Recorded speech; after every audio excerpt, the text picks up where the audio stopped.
கொத்தமல்லி இந்த மாதிரி போட்டு வதக்கினா அதை பிடிக்கும். லாஸ்ட்டாக தூவுறது வந்து அப்படியே வாயில் மாற்றுற மாதிரி இருக்கும். அதுக்காக இது வதங்கிடும். அது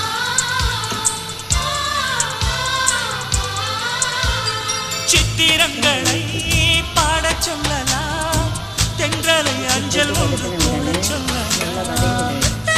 நான் கிட்ட சமைச்சிடுவேன்.